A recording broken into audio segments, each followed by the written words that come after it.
të trashëgimisë shqiptare. Bëhet fjalë pikërisht për këngën Mbeç more shok mbeç, me një mesazh të veçantë, madje edhe me një historik shumë të veçantë. Duke qenë që e gjithë periudha e pushtimit të turkut ishte një periudhë shumë e gjatë, pra e perandojës osmane, një nga gjurmët e saj më të hidhura ishte pikërisht marrja e djemve ushtar. Sot kam nderin dhe kënaqësinë të prezantoj që zoti Kujtimi Emini është një këngëtar i cili i afrohet së tepërmi dhe unë me dëshirën e mirë nuk isha kurse si dëshirë që ta lija jashtë sofre këtë këngë dhe këtë perl të muzikës popullore dhe të folklorit shqiptar. Kujtim, ndoshta ke një mesazh paraprakisht para se të marrësh vargjet e mrekullueshme të këngës Mbeç more shok mbeç?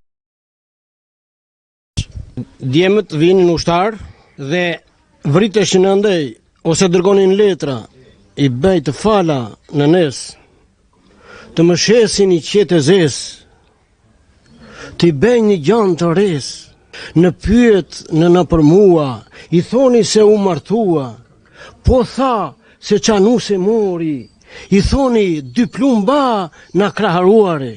Kujtim, e shikoj që jeni shumë emocional dhe ndoshta nuk kam dëshirë që ta prish të emocion, por përkundazi kam pasionin dhe dëshirën, vullnetin e mirë që ta çoni më tej këtë emocion. A mundeni ta merrni përmes melodisë, përmes atyre tingujve të veçantë? Unë ju kam dëgjuar vetëm një herë, në një rast dhe me thënë të drejtën pata emocione të forta.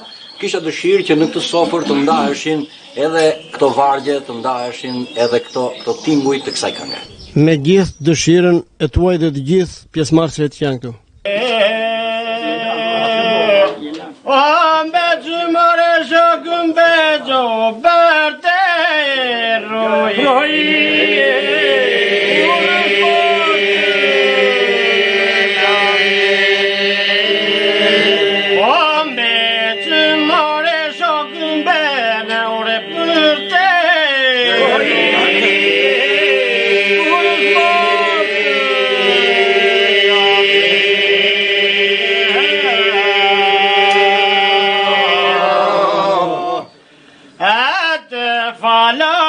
Nesot më shedi që të zë e sohati. Oj, oj, të vala, oj, jo moti.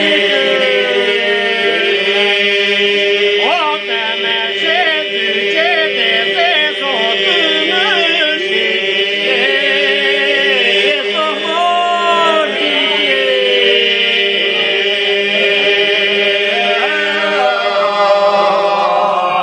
sot më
Qanu se mori ojoj dhe në